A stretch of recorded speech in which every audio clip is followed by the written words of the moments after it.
ಮಾತುಗಳು ಬರ್ತಾನೆ ಇದಾವೆ ಪದೇ ಪದೇ. ನನಗೆ ಗೊತ್ತಿಲ್ಲಪ್ಪ, ನಾನು ನೋಡ್ಲಿಲ್ಲ. ನಾನು ನೋಡಿದಾಗ ಮಾತ್ರ ಬಿಡಲ್ಲ.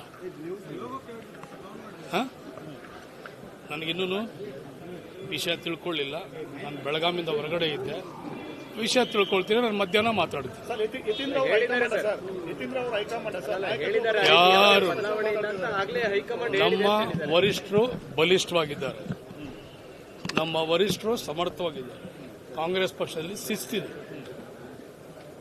ಶಿಸ್ತಿನ ಸಿಪಾಯಿಯಾಗಿ ನಾವೆಲ್ಲರೂ ಕೂಡ ಅವ್ರು ಏನು ಹೇಳ್ತಾರೆ ಅದಕ್ಕೆ ನಾವೆಲ್ಲರೂ ಕೂಡ ಬದ್ಧವಾಗಿರಬೇಕಾಗ್ತದೆ. ಯಾರೂ ವರಿಷ್ಠರ ಜಾಗನ ಭರ್ತಿ ಮಾಡೋಕ್ಕೆ ತುಂಬಲಿಕ್ಕೆ ಅವಕಾಶ ಇಲ್ಲ.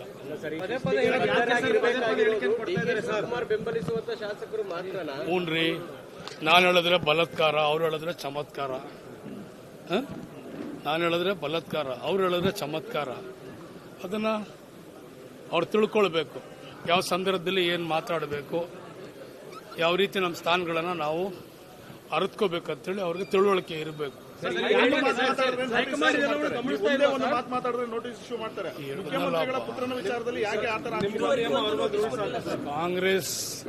ಕಾಂಗ್ರೆಸ್ ಪಕ್ಷ ಎಲ್ರಿಗೂ ಸಮಾನವಾಗಿ ನೋಡ್ತದೆ.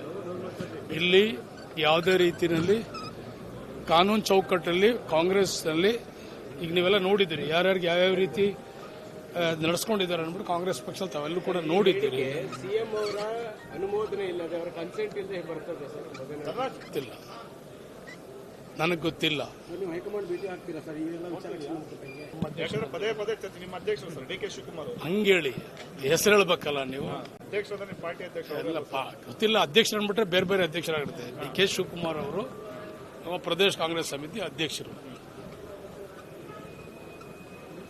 ಅವರು ಅದನ್ನ ಎಲ್ಲರೂ ಕೂಡ ಶಿಸ್ತಾಗಿ ಎಲ್ಲರೂ ಕೂಡ ಸಮಾನವಾಗಿ ನೋಡ್ಕೊಳ್ತಾ ಇದ್ದಾರೆ. ಯಾರಾಗ್ಲಿ, ನಾನಾಗ್ಲಿ ಬೇರೆಯವರಾಗ್ಲಿ, ನಾನು ತಪ್ಪು ಮಾಡಿದ್ರೆ ನನಗೂ ನೋಟಿಸ್ ಕೊಡ್ತಾರೆ, ಬೇರೆ ತಪ್ಪು ಮಾಡಿದ್ರೆ ಅವ್ರಿಗೂ ನೋಟಿಸ್ ಕೊಡ್ತಾರೆ.